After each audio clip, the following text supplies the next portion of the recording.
Selamat malam, selamat malam, Taruna-Taruni Wisawati. Kembali lagi bersama kami GDSC Poltek SSN pada acara sharing session yang berjudul Introduction to Cloud Computing bersama Network Evolution IT Telkom Purwokerto. Hari ini di mana kita akan menjadi hal-hal menarik dari cloud computing.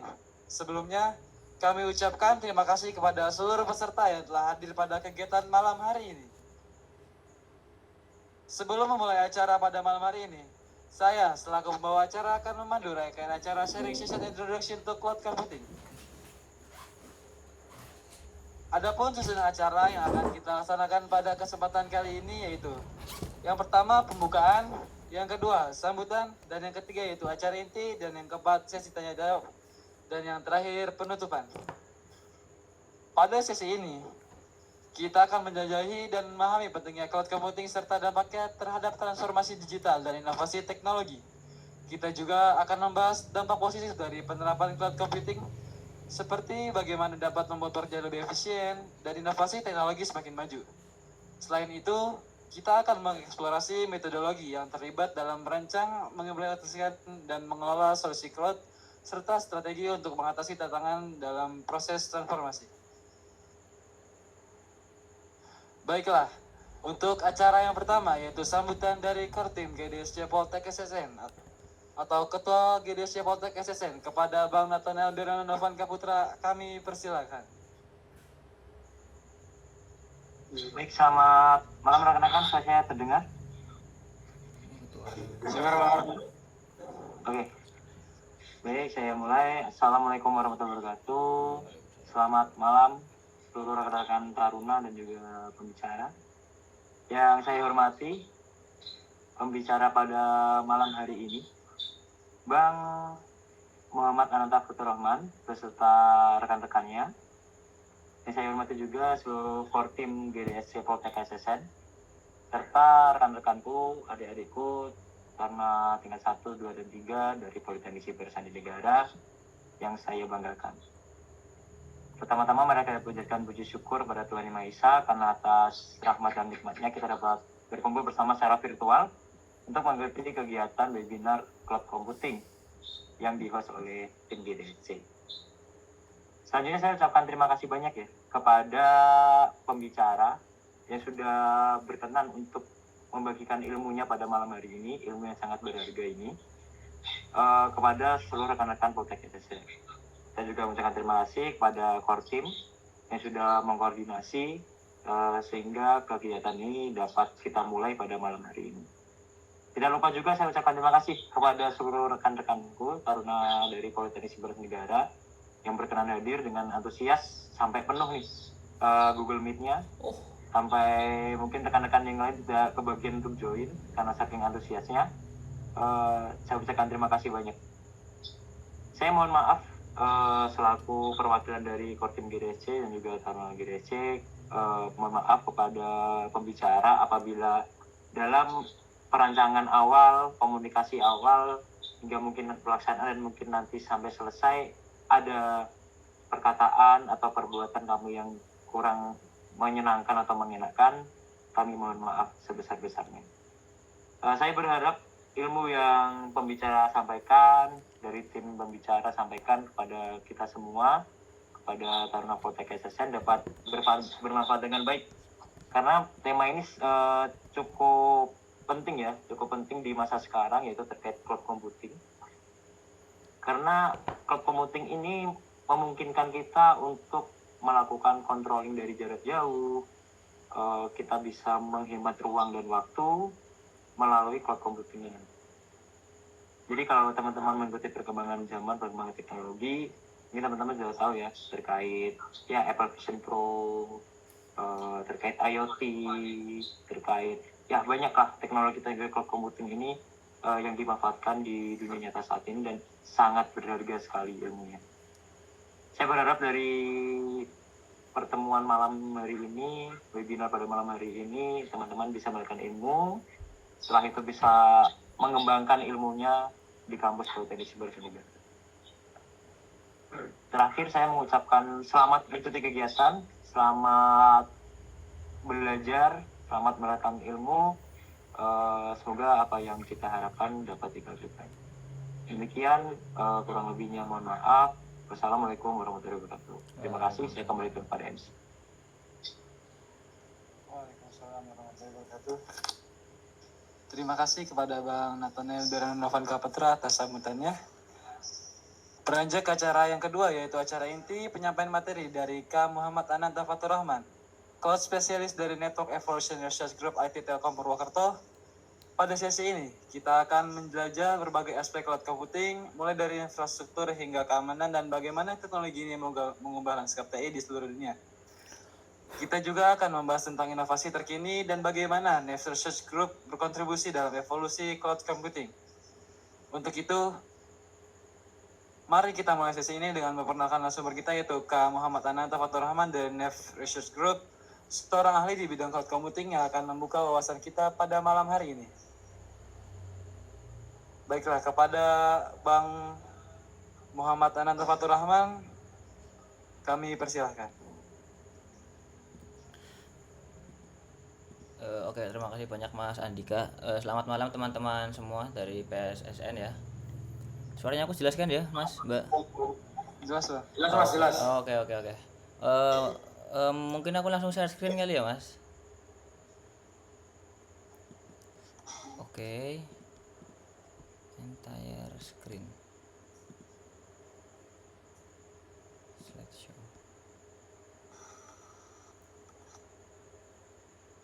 Oke, jadi malam hari ini kita bakal belajar bareng-bareng tentang cloud computing secara dasar. Jadi cuma masih full teori karena pertemuan pertama ya, nggak mungkin kan langsung praktek. Udah gitu kan labnya juga belum ada.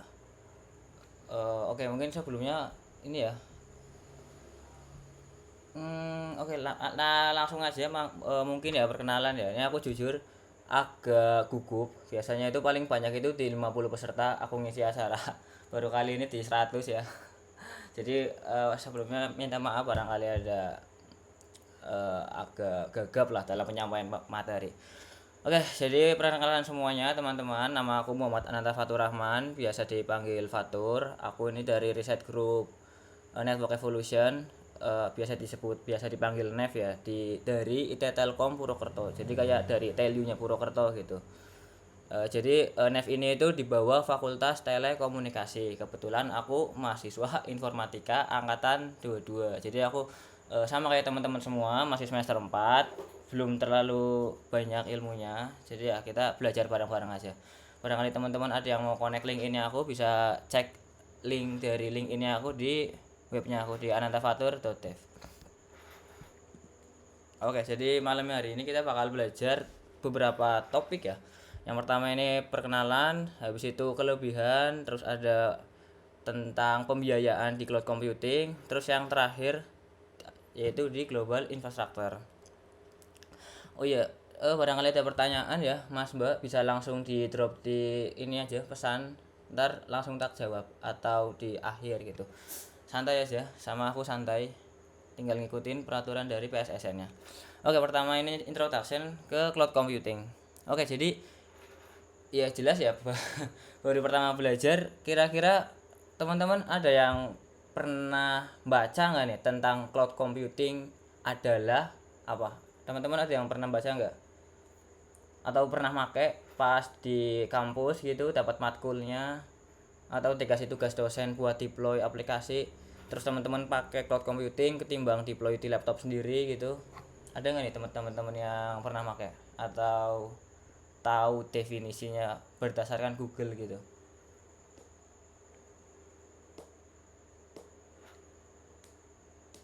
Ada nggak nih? Oke. Aplikasi online. Oke, benar, aplikasi online. Jadi ya aplikasi oke benar. Ada benernya aplikasi online, tapi terima kasih banyak Mas Aldikan. Oke, mungkin lebih kerennya itu ini ya, definisi dari cloud computing berdasarkan dokumentasi cloud provider sebelah. Oke, jadi cloud computing itu ini ya, on demand delivery dari IT resource seperti compute power, database, storage, application melalui internet dengan model pembayaran pay as you go. Oke, ini udah tak tabelin, jadi bakal tak jelasin satu-satu. Jadi on demand delivery itu kayak sesuai sesuai kebutuhan gitu. Jadi wait. Jadi seandainya teman-teman butuh nih sekarang, seandainya teman-teman jam 9 ini mau deploy aplikasi nih kan butuh server tuh. Lah, butuhnya jam 9 tapi cuma sampai jam 1 malam karena dosennya ngoreksi tugas teman-teman itu di jam 12 sampai jam 1. Nah, maka dari itu teman-teman bisa pakai cloud computing. Jadi teman-teman cuma pakai selama berapa jam tadi? 4 atau 3 jam ya di sekitaran itu. Nah, di cloud computing itu teman-teman nggak cuma bisa nyewa server maksudnya itu server kayak Linux ya, yang terminal-terminal CLI kayak gitu. Tapi bisa juga nyewa database, storage, networking dan lain-lain. Tapi kalau di cloud computing core kategorinya emang di compute, database, storage sama networking melalui internet. Oke, benar, melalui internet. Jadi yang namanya cloud computing terutama public cloud itu harus banget pakai internet. Jadi seandainya teman-teman punya server banyak di GCP tapi teman-teman nggak terhubung ke internet, ya teman-teman nggak bisa connect ke server tersebut. Nah, pengalamanku dulu pas ngasprak di semester lalu, pas itu pertemuan pertama pas mau praktek, aku udah nyuruh teman-teman yang tak ajar itu buat login ke cloud computing, ke platform cloud computingnya ya. Nah, pas itu kebetulan banget wifi-nya lemot.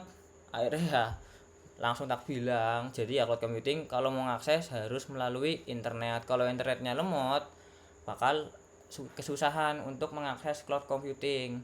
Nah, solusinya apa Mas? Solusinya ada di slide-slide selanjutnya. Oke, terus dengan model pembayaran pay as you go. Pay as you go itu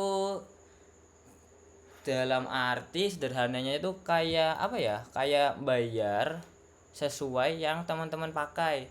Jadi kayak teman-teman pakai air PDAM nih, seandainya bulan ini cuma pakai 1000 kubik, nah ntar di bulan depan teman-teman bayar 1000 kubiknya doang.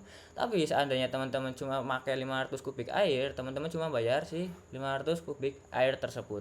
Jadi nggak harus flat 1 bulan atau 1 tahun atau 1 hari gitu, bayarnya juga bisa per detik maupun per jam. Ntar ada di slide selanjutnya yang lebih detail. Jadi jujur aku belajar cloud computing itu dari 2021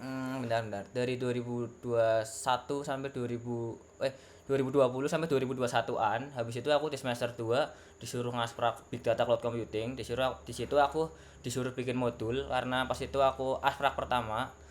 Nah, pas disuruh bikin modul, mau nggak mau aku belajar dalam arti belajar dari dokumentasi resmi. Kan biasanya kalau kita ngoprek kan ya langsung aja ke YouTube kan buat menyelesaikan masalahnya kan. Lah pas aku buka di dokumentasi resmi, ternyata cloud computing definisinya itu kayak gini. On demand delivery either resource seperti compute power, database, storage melalui internet dengan model pembayaran pay as you go. Kurang lebih kayak gitu definisi secara umum, secara teori, secara dasar kayak gitu sih. Oke, jadi cloud computing infrastructure as a software. Oke, jadi cloud computing ini memungkinkan teman-teman buat nggak mikirin infrastruktur. Infrastruktur itu hardware ya, kayak server, CPU, RAM dan lain-lain. Nah, ketimbang teman-teman mikirin infrastruktur, teman-teman tinggal mikirin dan makai seperti software aja. Jadi kayak ya seandainya teman-teman butuh server, ngapain kita capek-capek ke toko komputer beli server, ngerakit server, terus manage server dan lain-lain. Padahal teman-teman tinggal bisa pakai infrastruktur seperti software. Software di sini dalam artian tinggal klik-klik doang melalui browser ya, melalui konsol gitu. Oke, hardware solution. Oke, jadi kenapa nggak perlu mikirin, kenapa disuruh stop mikirin infrastruktur?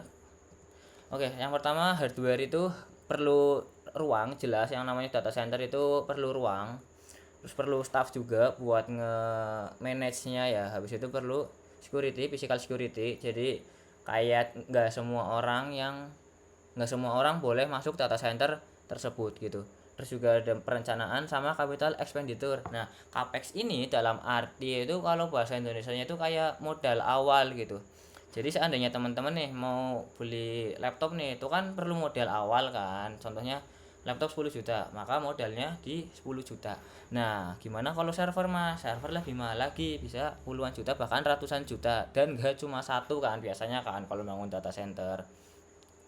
Nah, maka dari itu ketimbang kita modal besar di awal, mending kita bayar di OPEX, operational expenditure. Jadi tinggal bayar per bulannya aja untuk biaya sewa. Jadi kayak bener-bener kayak pakai PLN gitu. Ketimbang teman-teman modal di awal gede buat bikin listrik sendiri, mending teman-teman langganan aja sama PLN. Kurang lebih kayak gitu. Oke, terus juga ini pengadaan hardware yang lama. Ya bener ya, ada bener ya. Jadi seandainya di kantor atau di sekolah atau di kampus kita butuh server nih, anggaplah semester depan buat UTS online contohnya lah. Tapi yang namanya pengadaan itu mungkin di ACC langsung ya, mungkin di ACC langsung, tapi dananya tuh turunnya lama ya. Ya nggak tahu ya di kampus lain ya, kurang lebih kayak gitu. Oke, terus yang terakhir itu require professional capacity to wasting theoretical. Oke, jadi kalau teman-teman mau beli hardware, mau beli server fisik, itu kan teman-teman yang namanya server kan ada limitnya tuh. Nah, kalau kita mau beli server fisik, kita harus ini ya, menebak-nebak kira-kira kalau aku beli server dengan RAM 8 GB, kira-kira mampu nampung berapa mahasiswa. Atau lucunya lagi gini, kalau aku punya 1000 mahasiswa, kira-kira aku harus beli yang RAM berapa giga, CPU berapa giga, kayak gitu. Nah, ketimbang kayak gitu, lebih baik kita pakai cloud computing. Oke, cloud computing infrastructure as a software solution ini fleksibel ini dalam arti ya bisa diubah-ubah secara cepat, mudah, cost efektif ketimbang hardware solution yang tadi. Hardware solution itu bisa disebut on-prem ya, jadi kita punya server sendiri di data center atau di lab sekolah gitu contohnya. Oke, terus juga kita nggak perlu heavy lifting task ya. Jadi fleksibel ini dalam arti ya tadi bisa di change ini artinya itu kayak diubah-ubah spesifikasinya gitu. Seandainya malamnya diubah ke spek 1 giga RAM 1 core, lah ntar siangnya pas banyak mahasiswa ngakses ke LMS gitu atau ke aplikasi kampus, lah itu dinaikin RAM-nya ke 8 gitu, contoh RAM 8 CPU 8, kurang lebih kayak gitu. Nah, ntar malamnya atau sorenya diturunin lagi, itu bisa. Maka dari situ disebut fleksibel. Oke, terus selanjutnya ada cloud service model. Cloud service model di cloud computing secara general itu ada 3. Yang pertama infrastructure as a service atau IaaS. Yang kedua itu ada platform as a service atau PaaS. Yang terakhir itu ada software as a service.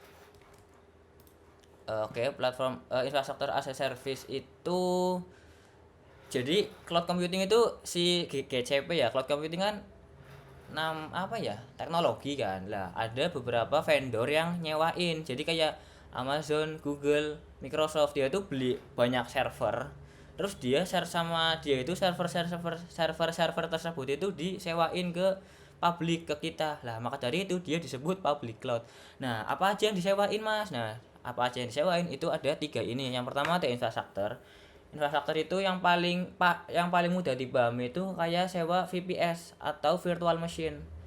Jadi teman-teman seandainya butuh server nih tapi nggak mau beli, lah teman-teman bisa nyewa aja. Nyewanya disebut infrastruktur. Jadi teman-teman tinggal manage dari ini ya, dari application runtime. Sebenarnya dari ini sih operating system sih, cuma ini nggak ada fotonya ternyata. Infrastructure as a service itu manage dari operating system ke atasnya. Jadi seandainya teman-teman butuh Apache, install Apache di Linuxnya. Seandainya teman-teman butuh Nginx-nya, install Nginx-nya di Linuxnya. Seandainya butuh MariaDB, ya install MariaDB di Linuxnya. Jadi si GCP sebagai cloud provider, dia itu cuma bertanggung jawab VM-nya bisa diakses, VM-nya dapat networking yang sesuai dia janjiin, sesuai spesifikasinya. Terus virtualisasinya itu datanya itu enggak campuran sama customer lain. Nah, kalau VM udah dapat di SSH dan udah dapat terkoneksi ke internet, si GCP ini udah nggak punya tanggung jawab lagi. Sisanya di manage sama kita sebagai customer. Nah, yang kedua ini ada platform as a service. Platform as a service ini lebih kecil yang di manage kita sebagai customer, yaitu tinggal manage aplikasi aja. Jadi dari sistem operasinya itu udah di manage sama si provider. Contoh paling gampangnya gini, teman-teman butuh database nih, tapi teman-teman nggak mau nih install SAM di laptop kalian. Nah, maka dari itu dulu teman-teman bisa nyewa database service di GCP. Ntar database service itu teman-teman langsung bakal dapat endpoint URL endpointnya. Jadi tinggal dikonekin aja ke host tersebut. Nah, kalau udah masuk, teman-teman tinggal ya kayak ngotak-atik database biasa gitu, tinggal create database, create table bla bla bla, import tabel ke sana. Ntar di bagian aplikasinya di .env-nya yang mungkin biasanya diawalin dikonekin ke 127 atau ke localhost, tinggal diganti ke URL endpoint si database service tadi. Itu buat platform as a service. Jadi terakhir software as a service ini semuanya dihandle sama vendor, kita literally tinggal pakai software as a service. Ini paling gampang, contohnya itu ada YouTube, Google Drive, OneDrive, dan lain-lain. Jadi seandainya database tadi sebenarnya kita bisa install di infrastruktur as a service, kita sewa VM terus kita install MariaDB manual. Kalau platform as a service kita tinggal create VM-nya yang di dalamnya udah ada MariaDB-nya. Jadi kita tinggal pakai aja, tinggal backup aja, nggak perlu nge-patch, nggak perlu nge-update si MariaDB tersebut. Oke, selanjutnya ada deployment models. Yang pertama ini ada cloud. Oke, on cloud ya. Oke, ini bukan cloud doang tapi lebih tepatnya public cloud. Public cloud itu cloud provider yang menyewakan cloudnya ke public atau ke umum. Nah, kompetitor GCP ini saat ini tuh ada Oracle, ada Alibaba, ada Huawei, ada AWS, ada Azure. Lah, semua itu dia jualan, dia nyewain server-servernya ke umum. Maka dari itu dia itu disebut public cloud. Nah, terus yang ketiga dulu ya. Yang ketiga dulu ini ada on-prem atau private cloud. Jadi private cloud ini seandainya kita punya server nih, kita punya server di kantor ya. Jangan di kantor deh, di kampus ya. Di kampus dosen punya server, terus kita disuruh nih, Tur, installin cloud dong di server ini. Oke, kita install, kita bisa bikin banyak VM di server di on-prem di server tersebut. Nah, itu yang disebut sama private cloud atau on-prem. Nah, terus di tengah-tengahnya ada hybrid. Jadi seandainya kita butuh cloud buat aplikasi kita, tapi kita nggak mau naruh data customer di cloud, mungkin karena compliance dan sebagainya atau regulasi dan sebagainya. Nah, biasanya kita pakai dua-duanya. Private cloudnya itu buat nyimpen data, buat nyimpen KTP dan sebagainya, tapi aplikasinya taruhnya tuh di cloud. Lah, kalau kita pakai dua-duanya ini disebut hybrid. Kurang lebih kayak gitu, teman-teman. Cuma ada 3 ya. Oke, jadi section 1 udah rampung. Singkat banget ya. Oke, singkat banget, benar. Oke, jadi ringkasannya cloud computing itu on demand delivery dari IT resource seperti database, compute, storage, networking melalui internet dengan model pembayaran pay as you go. Teman-teman hanya bayar sesuai yang dipakai doang. Terus cloud computing ya memungkinkan kamu tinggal pakai infrastruktur as software ketimbang infrastruktur as a hardware. Terus juga ada 3 cloud service models. Yang pertama infrastructure as a service yang paling banyak kita handle, yang paling banyak kita manage. Terus kedua ada platform as a service, itu udah agak enakan, kita manage-nya tinggal aplikasinya aja. Terus yang terakhir software as a service, kita tinggal pakai doang, tinggal bayar bisa bulanan atau per run atau per hit dan sebagainya. Oke, terus ada 3 deployment model, ada public cloud, hybrid, on-prem, atau bisa disebut private cloud. Terus semua teman-teman yang bisa diimplementasikan di traditional IT itu maksudnya on-prem ya. Atau kalau enggak di komputer kalian deh. Kalau semua yang teman-teman bisa implementasikan di komputer teman-teman itu bisa juga diimplementasikan di cloud computing atau di GCP. Seandainya kayak yang itu ya, kayak tadi bisa di laptop kalian kan bisa install SAM tuh, bisa naruh Apache terus dikasih database lah, itu di cloud computing juga bisa. Oke, terus kelebihan cloud computing yang pertama ini menukar capex ke opex ya, variable expense. Kayak yang tadi aku bilang, capex itu modal awal, sedangkan opex itu biaya operasional. Jadi seandainya kita punya server sendiri, capexnya itu gede, emang gede, kita beli banyak server dulu di depan, tapi opexnya kecil, kita tinggal bayar listrik doang kan, tinggal bayar listrik, tinggal bayar staff, tinggal bayar sewa data center dan sebagainya.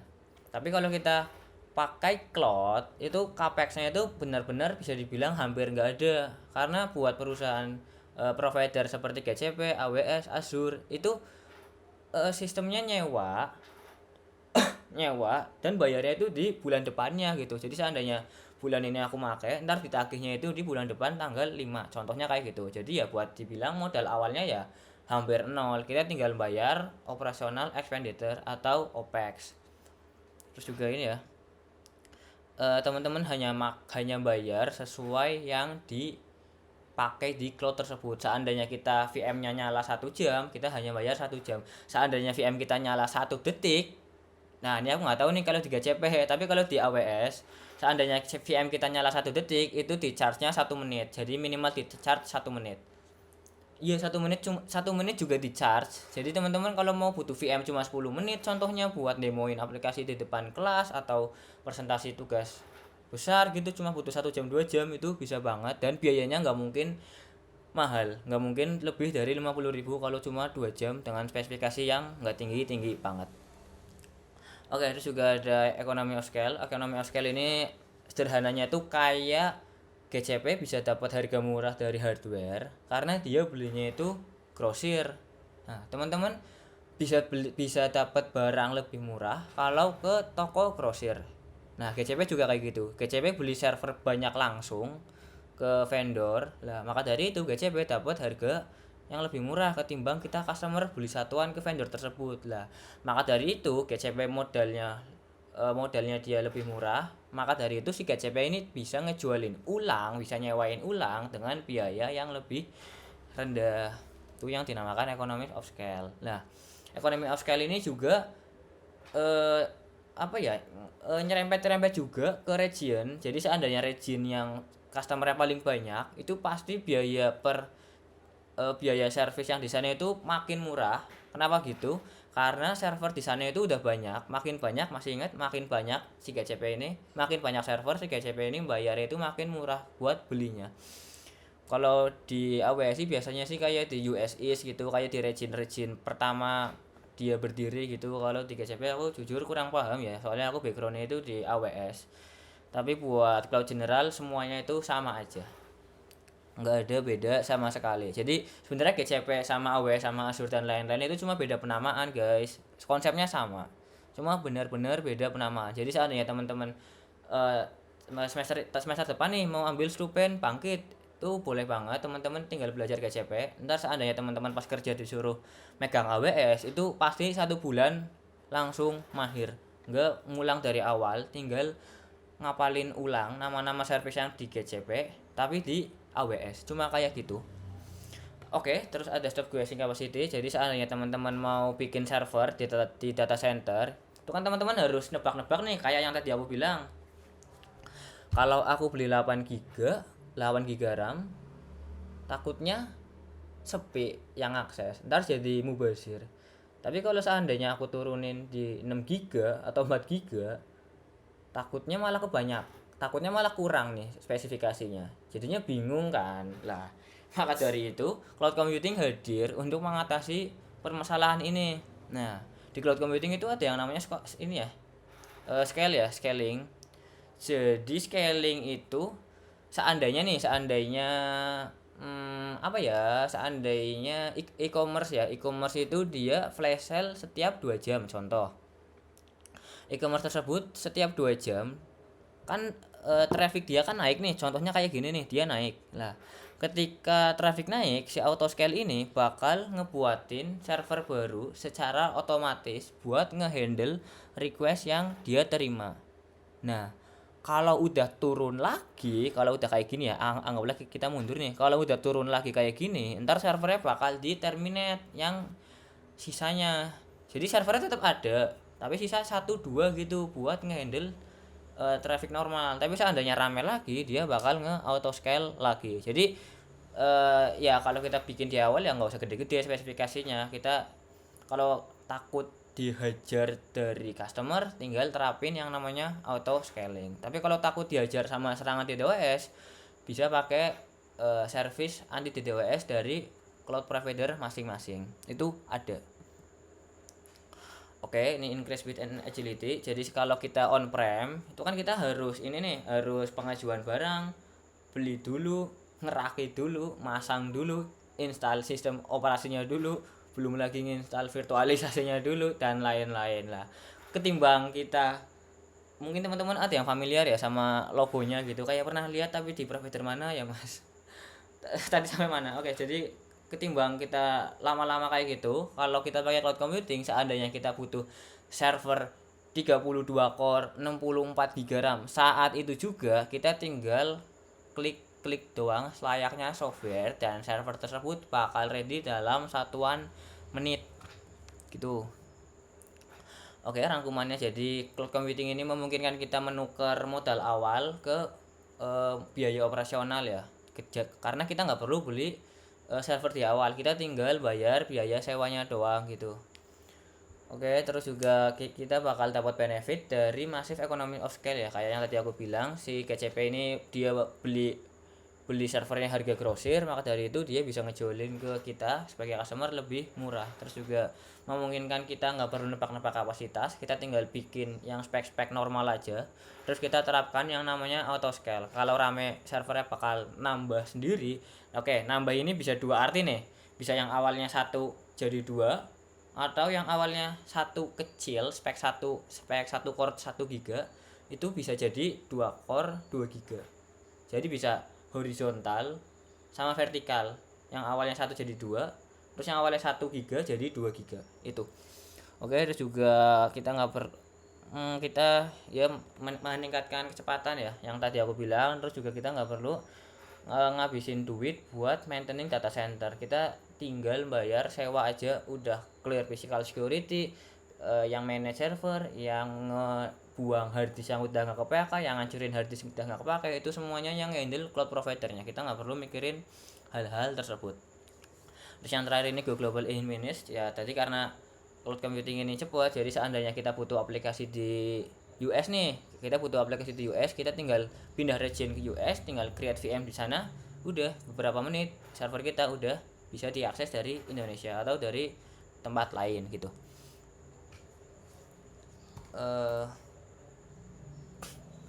Oke, terus ada section 3 fundamental of racing.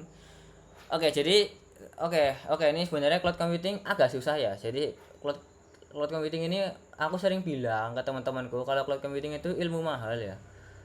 Jadi kalau kita mau belajar Laravel, Node.js, belajar Cisco pakai Tracer, itu kan kita tinggal download, install, nyari tutorial di YouTube yang dalam bahasa Indonesia, itu pasti ada wanita ruhani aku Nah, tapi kalau cloud computing, seandainya aku niat banget nih belajar Mas, terus selanjutnya aku harus kemana Mas? Oke, kamu ke cloud provider daftar. Wait Mas, ini aku kok daftar tahu-tahu udah dimintain kartu kredit, nih maksudnya gimana nih? Nah, jadi cloud computing itu kita nyewa ya guys, kita nggak gratis, kita nyewanya ya tadi bisa per jam, bisa per detik atau per tahun gitu kalau di reserve. Nah, terus sekarang oke Mas, aku udah ikhlas nih, aku siap bayar, kebetulan orang tua aku kaya, aku siap minta ke orang tuaku setiap bulannya buat ngeklaim ngegantiin biaya si cloud computing ini. Tapi orang tua aku nanya nih, cloud computing ini bayar per bulannya itu ditentukan dari mana? Nah, jadi yang seperti aku bilang, core kategori dari cloud computing itu ada beberapa tadi ya, ada compute, storage, database, sama networking.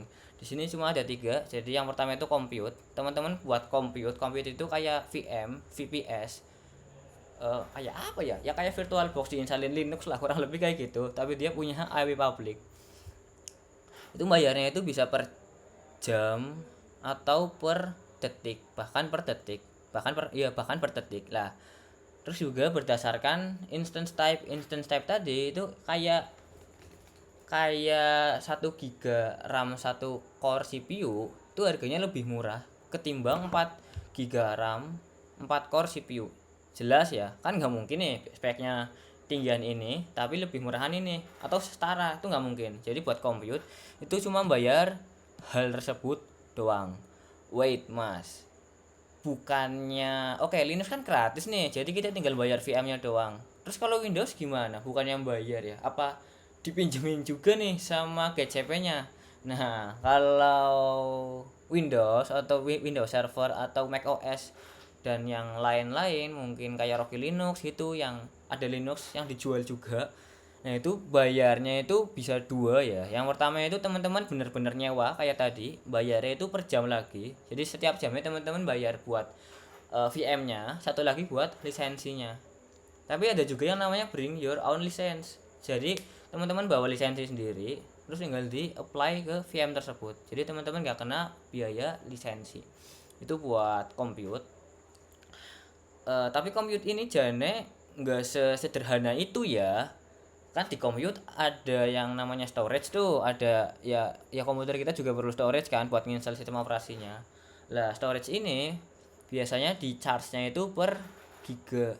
Sebenarnya bukan per giga ya, jadi ya per MB juga bisa. Jadi seandainya kita pakai contohnya gini nih, contoh per giga biayanya 10.000, tapi kita cuma pakai 100 MB lah, maka dari itu kita cuma pakai 0,1 giga alias cuma bayar 1.000 kayak gitu buat storage. Jadi cuma bayar per giganya doang, itu secara basic ya, secara fundamental itu cuma bayar per giga. Tapi kalau teman-teman udah masuk ke yang namanya object storage, itu lebih kompleks lagi tentang pembayarannya. Ada yang data sering diakses, data yang jarang diakses, data yang nggak pernah diakses, itu biaya per giganya itu beda-beda.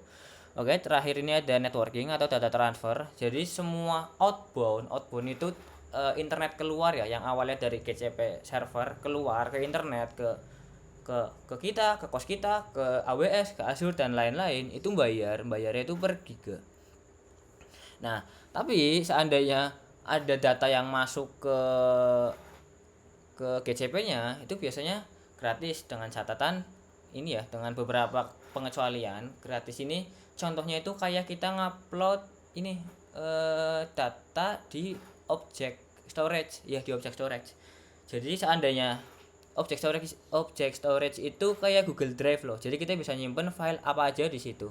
Jadi kalau kita ngupload ke sana itu cuma bayar per giga, tapi kalau kita download dari kos ke server GCP itu dipalakin lagi tuh per giganya. Udah storage-nya bayar di sana, kalau kita download kena lagi per giganya. Jadi ya data transfer juga kena. Cuma data transfer ini paling dasarnya itu kalau masuk itu mayoritas gratis, tapi kalau keluar itu pasti bayarnya.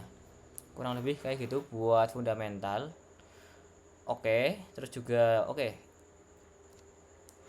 Oke, ini ada gimana cara bayar cloud computing. Yang pertama kayak yang tadi tak jelasin ya, kita cuma bayar yang kita pakai. Kalau kita pakai 1 jam kita pakai 1 jam. Kalau kita ngupload file 5 giga dan disimpan dalam 1 bulan, ya cuma bayar 5 giga untuk 1 bulan dan lain-lain. Terus juga yang kedua itu ada payless when you reserve. Jadi cloud computing meskipun kita bisa nyewa 1 jam doang, 1 menit doang, bahkan 1 detik doang, kalau salah masukin sistem operasi atau salah penamaan atau salah networking dan sebagainya, itu dihapus lagi bisa, tapi tetap ke charge beberapa detiknya itu. Nah, tapi kalau seandainya oke mas, aku mau pakai cloud computing nih, kebetulan aku pengen nge-host aplikasi dalam 1 tahun ke depan nih, kira-kira bayarnya sama kah atau gimana ya? Nah, teman-teman bisa nge-reserve langsung. Kalau seandainya pasti dalam 1 tahun resource-nya yang dibutuhkan itu cuma yang mampu dihandle sama 2 GB RAM 2 core, teman-teman tinggal reserve aja VM tersebut untuk 1 tahun ke depan gitu. Lah biayanya gimana mas? Jelas biayanya lebih murah. Jadi ibaratnya kayak borongan gitu. Lah oke, tapi bayarnya di awal, di tengah atau di akhir. Nah itu pertanyaan bagus ya. Yang namanya reserve kan kayak ngekos kan ya, kita ngekos harian, ngekos bulanan sama ngekos tahunan kan beda tuh bayarnya tuh kalau dibagi per bulan. Nah kalau di cloud computing ini bisa dibagi beberapa ya, bisa semuanya di depan atau nyicil di depan, sisanya di tengah atau di belakang, atau di tengah atau bahkan di belakang gitu. Lah tapi makin banyak, makin gede yang kita bayar di awal, itu biasanya penghematannya itu makin tinggi. Itu yang dinamakan payless when you reserve. Terus yang terakhir payless when you use more as cloud provides growth. Ini kayak yang tadi prinsip economy of scale ya. Jadi seandainya jadi GCP itu punya region itu kayak data center. GCP itu punya region Jakarta. Nah, kenapa Jakarta mahal? Karena yang pakai di region Jakarta itu masih sedikit. Lah, karena sedikit itu GCP ini ya dia nggak berani beli server banyak-banyak. Lah, maka dari itu dia mau nggak bisa nawar harga lebih murah. Dia nggak bisa dapetin harga lebih murah yang mengakibatkan kita sebagai customer bayar ke data center region Jakarta lebih mahal ketimbang region US. Barangkali ada pertanyaan ya teman-teman. Ya kita diskusi aja, ngobrol-ngobrol biasa. Oke, jadi ini ada rangkumannya. Oke, oke, jadi kita kalau di cloud computing tinggal make bayar sesuai yang kita pakai, beneran kayak pakai listrik, kayak pakai PDHM gitu, terus juga start and stop anytime. Yang kayak tadi aku bilang, seandainya kita butuh sekarang banget di telepon disuruh tolong bikinin VM Linux Ubuntu 20. Oke, siap Mas. Tak bikinin, ternyata salah masukin Linux tuh. Aku malah masukin Linux Ubuntu 22 lah, karena ketimbang ganti OS ribet atau setahu aku nggak bisa lah, aku terminate dulu, aku hapus dulu. Itu kan cuma beberapa detik tuh, lah itu bisa banget. Terus aku tinggal bikin baru lagi dengan OS Ubuntu 22 atau 20 ya tadi temanku minta. Ya intinya kayak gitulah ya. Jadi cuma nyala 1 jam 1 detik juga bisa. Itu cocok banget buat kita sebagai mahasiswa seandainya mau dapat tubes lah ya gitu. Terus juga nggak ada kontrak minimal, seandainya 1 menit ya bisa, tapi kalau teman-teman 1 tahun langsung itu bakal dapat harga yang lebih murah. Oke, terakhir juga ada some service itu gratis, tapi service yang lain yang dibuat sama service yang gratis itu bisa jadi bayar. Oke, mungkin bingung ya. Jadi contohnya itu ada infrastruktur as a code ya. Kalau di AWS itu CloudFormation. Jadi CloudFormation itu seandainya kita mau butuh VM, kita tinggal bikin codingannya aja, bikin scriptnya aja, tinggal di scripting, terus tinggal di run aja. Jadi CloudFormation itu gratis. Tapi si CloudFormation ini, kalau kita suruh si CloudFormation ini bikin VM, dia bakal bikin VM. Lah yang kita bayar itu cuma VM-nya doang. Si CloudFormation yang bikin ini itu nggak bayar. Lah itu cuma salah satu dari contoh beberapa service yang gratis. Oke. Capek ya. Oke, global infrastructure terakhir. Oke, ini yang pertama ini ada region. Region itu kayak yang tadi aku Oke. Kebetulan pas banget pertanyaannya di bagian racing, mungkin langsung tak jawab aja kali ya, Mas. Oke, Sintanya tadi sampaikan bahwa kita bisa pakai cloud dengan membayar hanya apa yang kita pakai. Benar.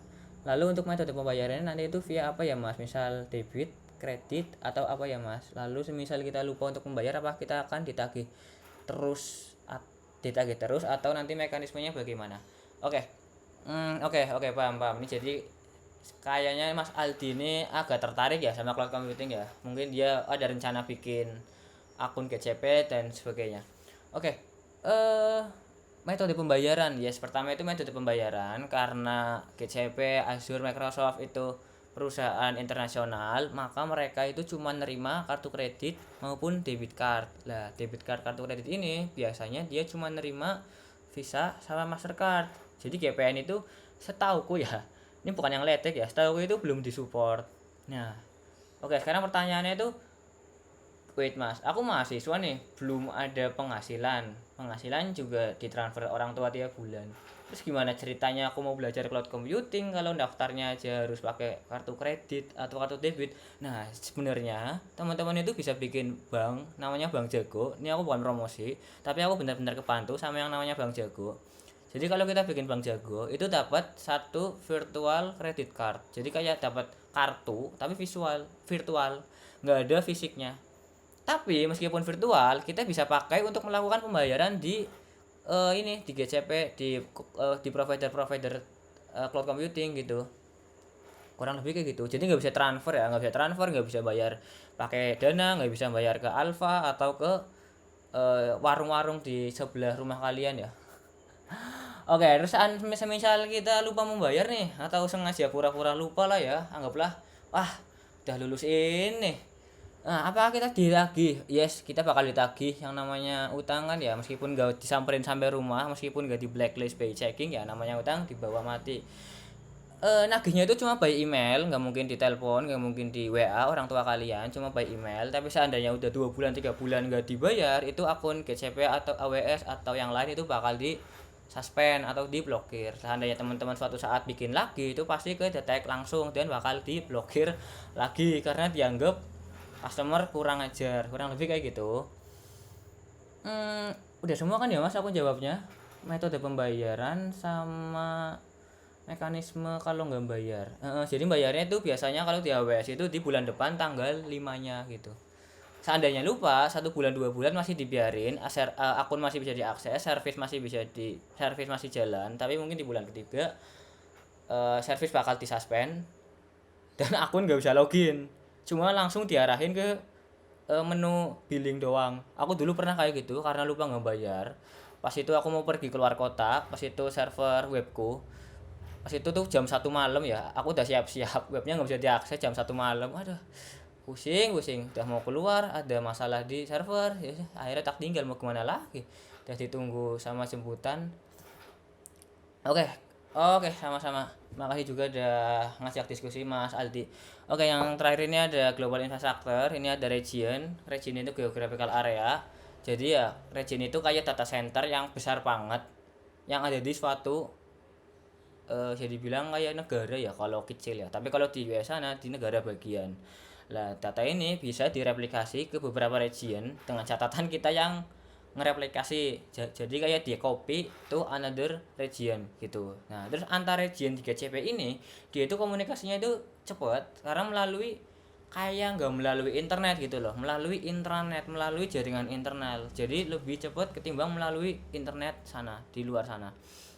Terus juga setiap region ini nge-provide full redundancy connectivity to the network. Oke, jadi setiap data center itu sudah jelas pasti punya backup listrik, punya backup internet dan lain-lain. Nah, terus setiap region ini, contohnya region Jakarta ya. Setiap region ini biasanya terdiri dari 2 atau lebih yang namanya zone. Nah, zone ini apa, Mas? Waduh. Wait. Oke, tak majuin dulu ya. Zone ini apa, Mas? Zone ini ya kayak tadi ya, setiap region biasanya punya beberapa zone, 2 atau 3 atau lebih ya. Zone ini tuh kayak sub data center gitu loh. Jadi kayak ibaratnya Politeknik SSN nih, PSSN itu regionnya, terus gedung A itu zone A, gedung B itu zone B. Jadi seandainya amit-amit di gedung A itu mati listrik atau kebanjiran di lantai satunya, itu gedung B anggaplah jaraknya jauh ya, nggak jajaran ya. Gedung B itu masih aman. Jadi seandainya kita punya server di gedung A, di zone A, itu tinggal kita migrasi aja ke zone B dan server kita bakal up lagi karena gedung B ini jauh dari gedung A. Lah, karena jauhnya ini seandainya si gedung A ini banjir, gedung B ini nggak kena dampaknya. Itu kurang lebih kayak gitu yang namanya zone, gambaran sederhananya kayak gitu. Tapi kalau di GCP sendiri kita nggak tahu tepatnya aset A ini di mana, aset B itu di mana. Itu biasanya emang dirahasiain sih. Oke, terus didesain buat fault isolation ya. Ya kayak yang tadi tak bilang, fault isolation. Terus juga antar asetnya, antar zone-nya itu koneksi kecepatan tinggi melalui intranet atau internal, nggak lewat internet. Terus juga kita sebagai customer bisa milih mau naruh di zone mana. Kalau kita nggak tahu zone-nya ditaruh di mana, ngapain kita milih-milih, Mas? Nah, zone ini jadi seandainya kita mau bikin server nih, server 1. Nah, kalau satu ini mati atau zone, server ini anggaplah taruh di zone A nih. Zone A ini kenapa server kita bakal nggak bisa diakses. Tapi karena GCP ini memberikan hak kepada kita untuk menentukan zone, seandainya prinsipnya itu nggak masalah duit habis banyak, yang penting server nyala terus, yang penting server downtime-nya beberapa menit doang per bulannya. Kita bikin 2 server, satu itu taruh di aset A, satu lagi taruh di aset B. Lah, karena kita punya masing-masing server di zone yang berbeda, seandainya di zone A kenapa kita masih punya backup di server yang di zone B. Nah, tapi kalau kita punya 2 server tadi, yang namanya server kan punya alamat masing-masing tuh. Lah biasanya di atasnya itu dikasih yang namanya load balancer. Jadi seandainya ada yang akses ke load balancernya, itu bakal diterusin sama si load balancernya ke masing-masing aset. Jadi dua dua server ini meskipun dua-duanya nyala, dua-duanya tetap kerja. Jadi bisa dibilang aktif-aktif loh, nggak aktif pasif gitu. Itu yang di ini ya, yang tadi nomor ini. Terus juga kayak saya ngerekomendasikan buat ngereplikasi data yang tadi yang aku bilang. Jadi ya rekomendasi buat ngejar high availability ya minimal di dua aset di dua zone yang berbeda. Tapi kalau buat ngoprek teman-teman kegiatan kuliah tugas kampus itu nggak ada salahnya cuma bikin di satu zone karena ngejar biaya juga. Oke, terus juga oke Mas, aku udah paham dua-duanya, udah paham zone sama region, tapi bingung juga nih mau naruh di region mana. Aku dari Purwokerto tapi kok di GCP nggak ada region Purwokerto ya, adanya Jakarta. Kira-kira enaknya gimana nih Mas? Oke. Jadi kalau ketika kita menentukan region, kita harus menentukan beberapa aspek dulu nih. Yang pertama ini ada ini ya, peraturan dari pemerintahnya itu sendiri. Jadi apakah data itu harus banget di Indonesia atau data tersebut itu boleh dibawa ke luar negeri. Seandainya aplikasi kita nyimpen data KTP dari customer, dari pengguna, maka dari itu mau nggak mau kita pakai server atau region Jakarta. Kita nggak bisa pakai region Singapura karena meskipun jaraknya beberapa ratus kilo doang, itu udah disebut beda negara kan. Nah terus juga yang kedua itu latensi.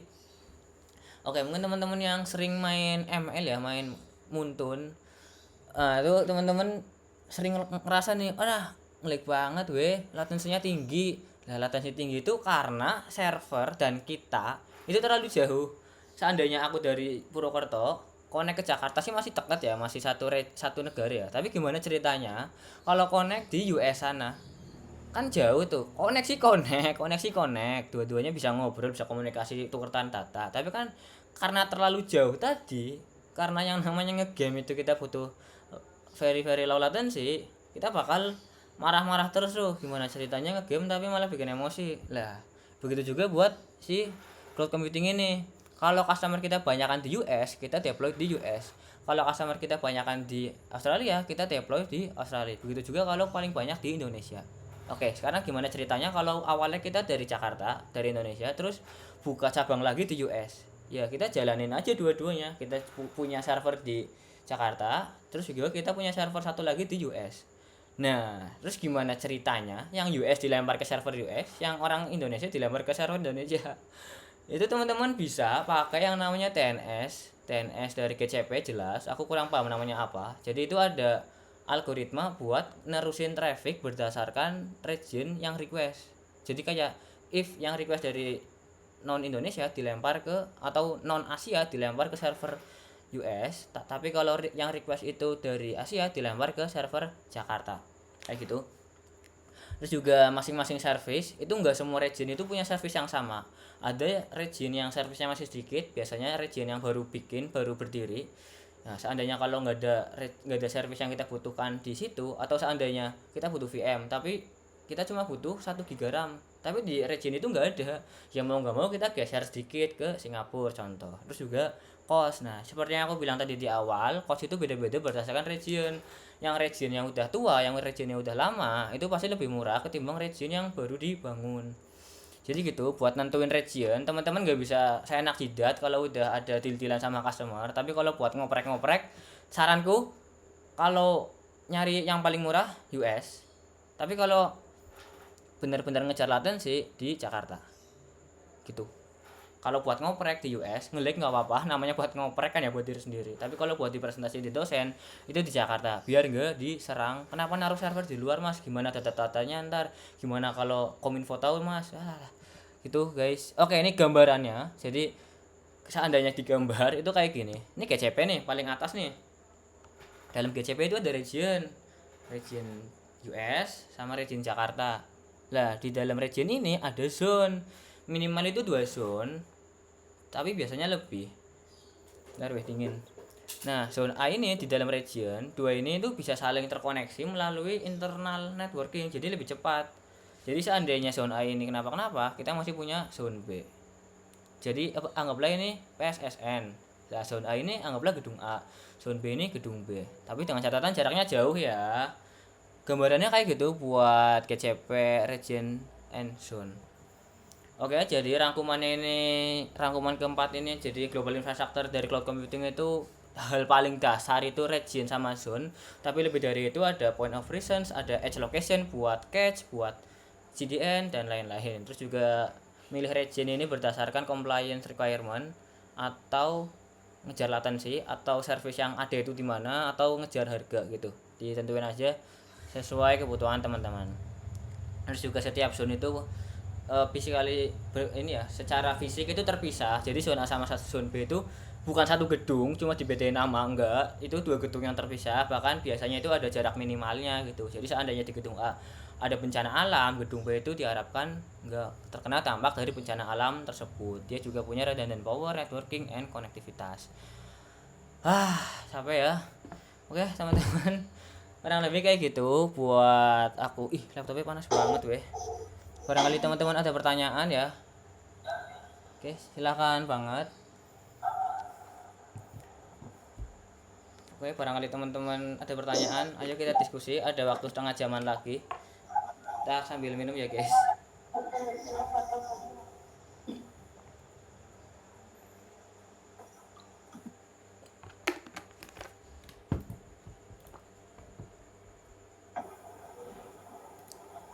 Izin nanya mas, Gih, siap.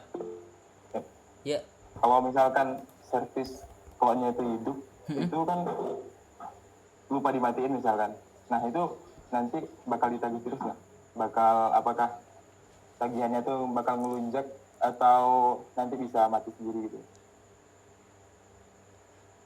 Oke, makasih banyak Mas Agri pertanyaannya. Ini cocok banget ya pertanyaan buat mahasiswa ya. Kita kan sibuk dikejar deadline, apalagi ya anak politeknik ya. Kita udah bikin service nih, udah di deploy aplikasi, kita udah kumpulin juga ke dosennya. Dosennya udah ngerampung nilai, tapi kita lupa buat matiin. Jadi dia jalan terus berbulan-bulan anggaplah atau berminggu-minggu. Nah pertanyaannya itu, meskipun kita udah nggak make dalam arti ya udah nggak butuh tapi masih nyala, itu ditagih apa enggak? Nah jawabannya itu tetap ditagih karena kita makai resource mereka. Nah ditagihnya itu ya dia jalan sampai 2 bulan 3 bulanan. Kalau nggak dibayar, kita itu bakal di suspend otomatis, bahkan akunnya itu keblok. Nah tapi pertanyaannya itu bagus, bisa nggak mas diotomatisin biar setelah beberapa bulan itu mati secara otomatis? Setahu aku bisa pakai beberapa service lain tambahan di cloud provider tersebut. Jadi kayak seandainya jam 12 malam GMT 7 itu bakal mati. Tapi kalau udah jam 7 pagi GMT 7 itu bakal nyala lagi. Itu bisa di automate kayak gitu, tapi dengan beberapa konfigurasi tambahan. Kurang lebih kayak gitu Mas Agri. Oke mas, berarti bisa ada schedule atau timernya gitu ya mas? Bisa, iya benar-benar. Kalau di Azure itu udah ada bawaan, jadi bisa kayak auto shutdown di jam berapa. Tapi kalau di GCP aku kurang paham. Tapi kalau di AWS itu nggak ada. Tapi kita bisa pakai service lain kayak Lambda. Bisa di schedule kayak jam 12 dimatiin, ntar siangnya atau paginya dinyalain lagi. Itu bisa buat ngehemat cost juga. Oke cukup mas, makasih banyak. Oke, sama-sama Mas Agri.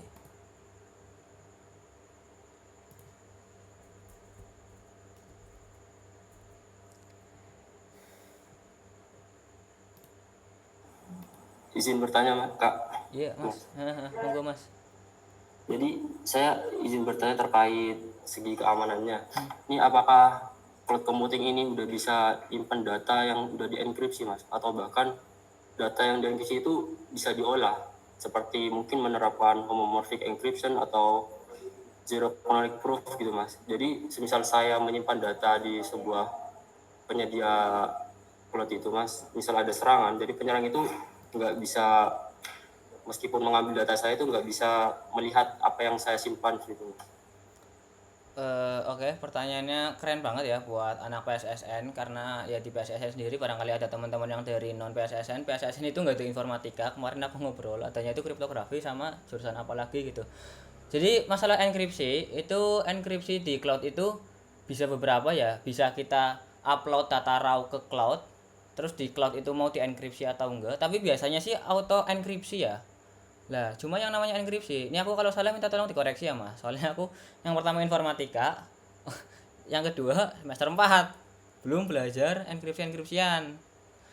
Nah, kalau kita taruh di data kita di cloud, itu biasanya udah terenkripsi secara otomatis karena cloud itu perlu mematuhi beberapa compliance kan. Nah, tapi yang namanya enkripsi kan biasanya ada kuncinya tuh. Lah, kuncinya ini kalau di AWS itu bisa milih sendiri, kuncinya itu kita bikin sendiri atau dibikinin sana tapi kita yang megang, atau fully managed by cloud provider. Jadi seandainya teman-teman mau ngupload data raw itu harusnya aman-aman aja, dengan catatan akun kita jangan sampai ke hack nih. Kalau akun ke hack itu otomatis kan ke decrypt kan ya, bisa dibilang datanya. Lah kalau mau lebih aman, dari kita di encrypt, di upload sana di encrypt lagi, pilih encryption yang paling secure, paling ribet. Itu kalau ngejar keamanan. Tapi kalau kita cuma data nggak penting-penting banget ya, kita upload biasa aja, raw juga nggak masalah, dari kita sampai sana juga bakal di encrypt ya, nggak perlu ribet-ribet. Cuma ya tadi apa ya, pilihan encryption-nya itu banyak, kurang lebih kayak gitu sih mas. Mungkin kurang menjawab ya karena aku informatika juga, jujur li kurang paham teknis dari enkripsi dan sebagainya. Terima kasih mas. Oke, siap mas, sama-sama.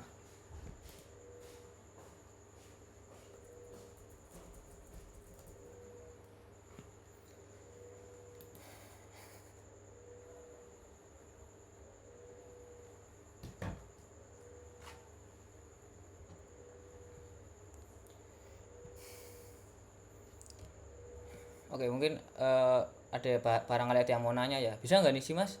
Aku punya komputer nih di rumah. Dulu pas SMA orang tua aku beliin komputer, tapi pas aku kuliah komputernya tuh nganggur. Bisa nggak sih mas jadiin cloud gitu?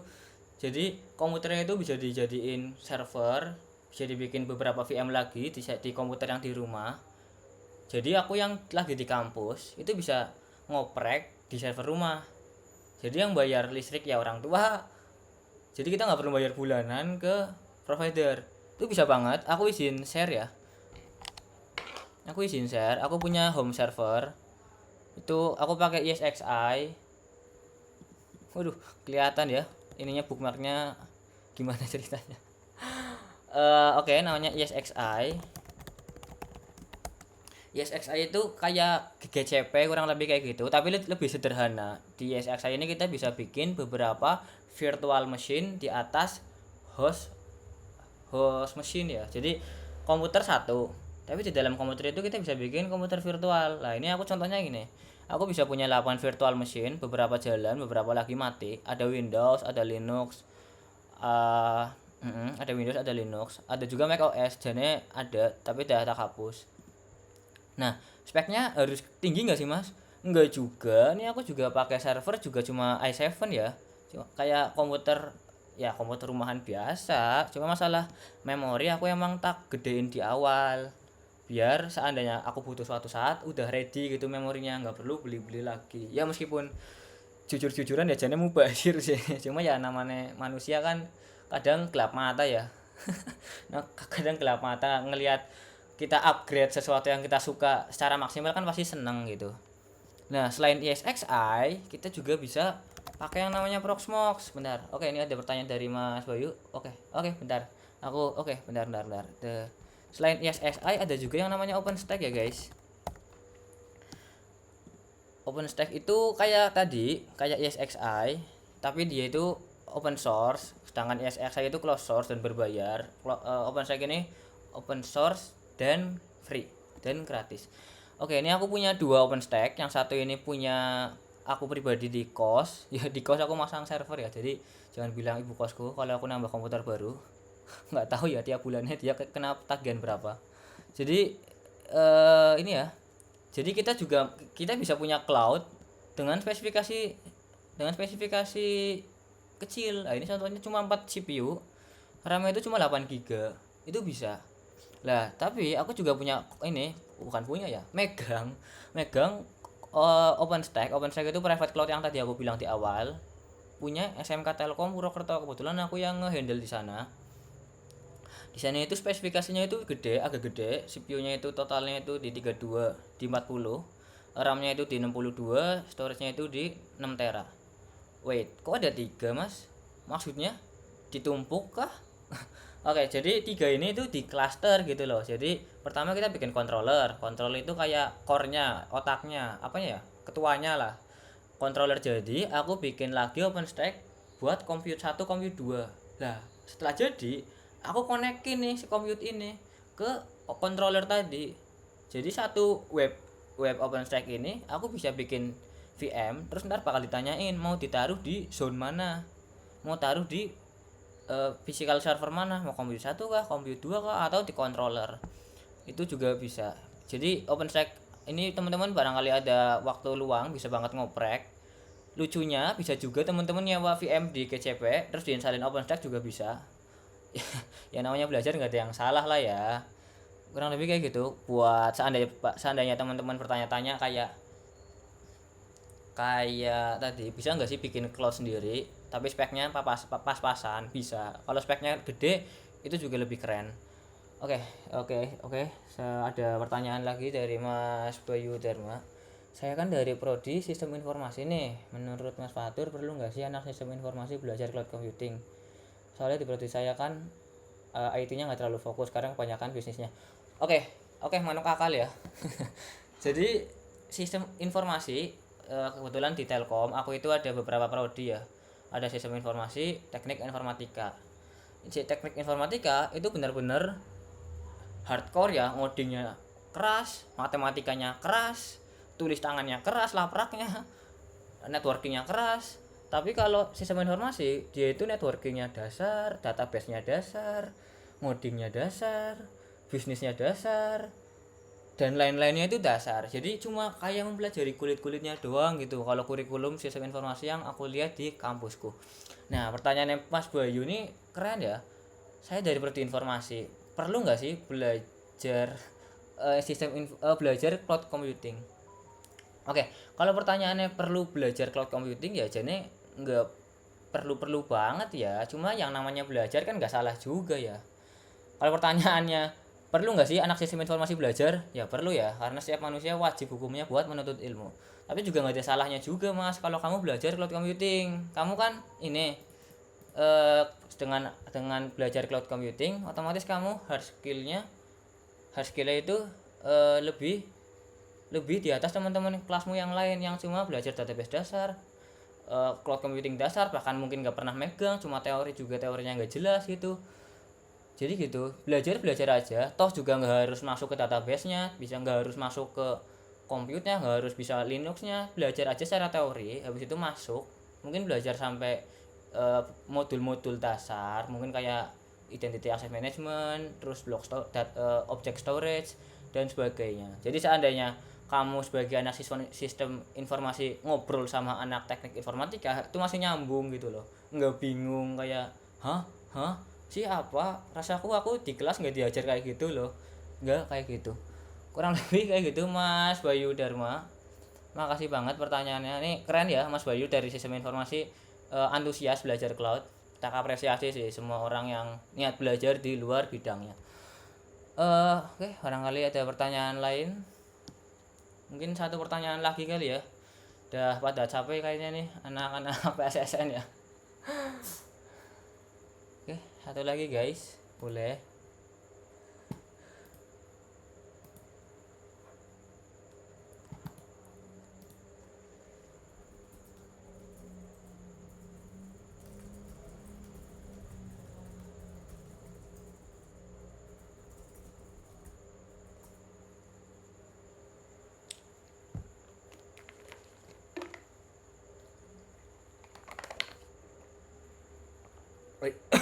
Ngomong-ngomong, barangkali teman-teman ada waktu luang, minta tolong ini ya diisiin feedback cara ngajarku ya di bagian wispaling./anantafatur.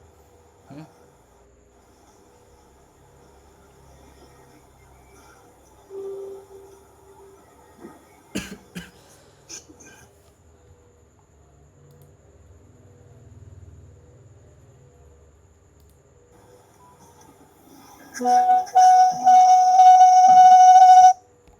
jika tidak ada pertanyaan lagi mungkin bisa ditutup untuk sesi tanya jawab. Oke, tak tutup langsung ya. Terima kasih buat teman-teman yang udah. Oke Mas, maaf Mas, ada yang nanya satu lagi nih, Mas Aldi. Siapa Mas? Boleh Mas tak jawab satu lagi? Siapa boleh Mas? Oke. Jika penyerang menggunakan server di cloud computing platform untuk melakukan aksi serangan, apakah pihak cloud computing platform bersedia membantu proses pelacakan penyerang atau data penyerang yang notabene seorang customer yang akan dilindungi?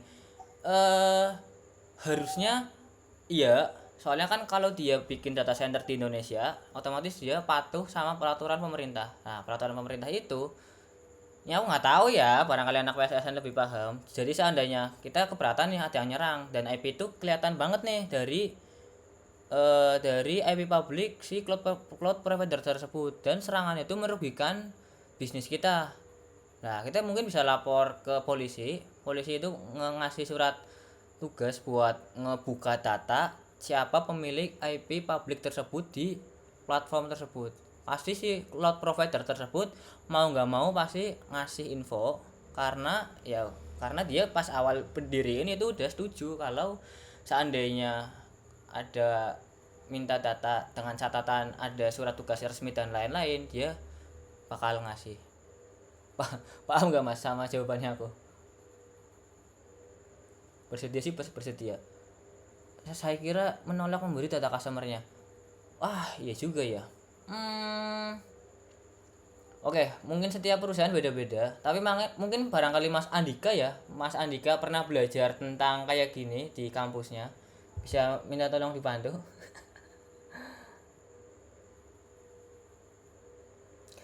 Oke, Apple ngomong-ngomong emang nggak ngasih sini ya, nggak ngasih data ke kepolisian, tapi dia ngasih data ke keluarganya. Ya masing-masing punya itu sendiri-sendiri sih, kurang lebih kayak gitu Mas. Mungkin kurang menjawab ya, mohon maaf juga, masih pemula saya Bang. Mungkin Mas Andika, tak balikin ke Mas Andika selaku MC, monggo. Oke, terima kasih Mas Fatur atas jawaban dari pertanyaan-pertanyaan Mas. Izin Mas, sebelumnya saya izin mengambil dokumentasi terlebih dahulu Mas. Benar, tak matiin. Oke.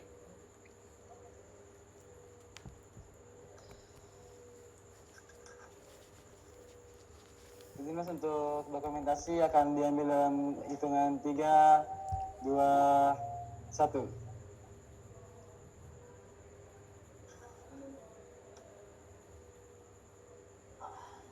Oke, terima kasih Mas. Sekali lagi Mas, untuk dokumentasi akan diambil dalam 3, 2, 1.